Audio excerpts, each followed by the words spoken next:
Good morning mga kabetlog tech. Meron po tayong ituturo na kung paano ba mag-set up ng universal remote sa TV. Kasi meron po tayong subscriber na nakabili na ng 4 na universal remote. Hindi niya pa rin mapagana. Taga Bicol po ito. Ayaw niya lang magpakilala kung ano pangalan niya. Tuturuan po natin kayo. 4 na klase ang pag-set up ng universal remote. Yung pinakamabilis ang unang ituturo po natin sa inyo para hindi kayo mahirapan. Pero kailangan po ang TV natin naka-on ho. Ang una pong gagawin natin, yung brand po ng TV kagaya po nito, ayan o, Haier.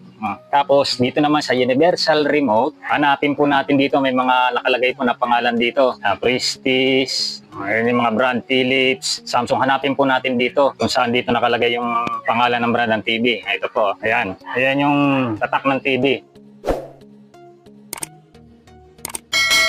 So ngayon, para may code natin siya, okay po, unang setup, ito yung brand ng Haier. I-press lang po natin, nakatutok doon, tapos tumingin po tayo kung saan lumalabas yung volume ng TV natin. Ngayon, press lang po natin ng hindi naman gaano katagal labas. At nakita natin lumabas yung indicate ng volume, sabay bibitawan po natin ito. Ayan, press na po natin. Tingin lang po, mabilisan lang. Kailangan mabilis ang mata. Ayan po, nabiblig na.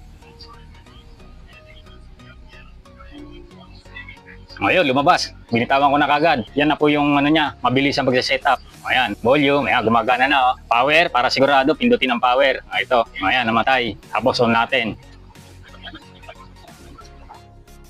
Ayan, nabuhay po. Ito po yung unang setup, ang pinakamabilis sa pag-setup sa universal remote. Ngayon, ang pangalawa nating gagawin, yung other brand nito.